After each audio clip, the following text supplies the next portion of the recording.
Hello' everyone, কি খবৰ? মই গীতিয়ে গীতিছ লাইফষ্টাইলৰ অন্য এটা মিনি ব্লগলৈ পুনৰবাৰ স্বাগতম জনাইছোঁ। আজি হৈছে মাঘী পূৰ্ণিমা আৰু আমি ওলাইছোঁ মইনাপুৰীয়া নামঘৰলৈ। এখনি শৰাই আগবঢ়াই থোৱা হৈছিলে, সেয়েহে আজি দিবলৈ আগবাঢ়িলোঁ। এয়া আমাৰ ৰিধি মাইনা।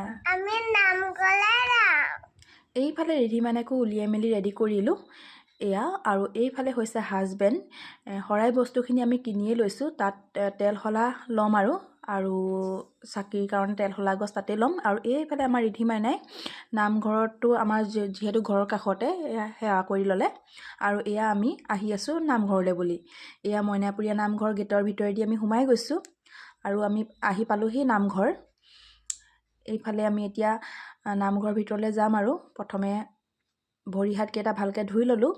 ধুই লোৱাৰ পাছত নামঘৰলৈ বুলি আহিলোঁ। এয়া দেখিছেনে, নামঘৰত মানুহ হৈছে। আমি যিহেতু সোনকালে আহিছোঁ আৰু শৰাইভাগ দিম আৰু আমি নামলৈ নৰওঁ, যামগৈ যিহেতু হাজবেণ্ডৰ ডিউটি আছে। সেয়েহে ৰিধি মাইনাৰ জন্ম নোহোৱা আগতেই আমি শৰাইখন আগবঢ়াই থোৱা হৈছিলে তাইৰ হৈ। সেয়েহে আজি দিবলৈ আহিলোঁ। মাহিমকৈ সময়ে মিলা নাছিলে। আজি মাঘী পূৰ্ণিমাৰ দিনাই সময় মিলাই আহিছোঁ। আৰু এইফালে আহি লগ পালোঁ পূজাক। এয়া হৈছে জোন, আমাৰ ৰিধি মাইনাৰ লগৰ। এয়া আমি চাহ খাবৰ কাৰণে একেলগে বহি আছোঁ। এইফালে এয়া চাহৰ ঘৰত দেখিছেনে মানুহ। আৰু এইফালে আমি শৰাই দিলোঁ, চাকিও জ্বলালোঁ। এতিয়া আমি যাম ঘৰলৈ।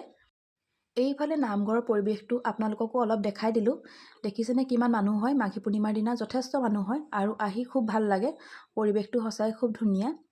আৰু ভিডিঅ'টো চাই যদি ভাল লাগিলে তেনেহ'লে চেনেলটো ছাবস্ক্ৰাইব কৰি দিব, লগতে এটা লাইক কৰি দিব। আজিলৈ আহিছোঁ, বাই বাই।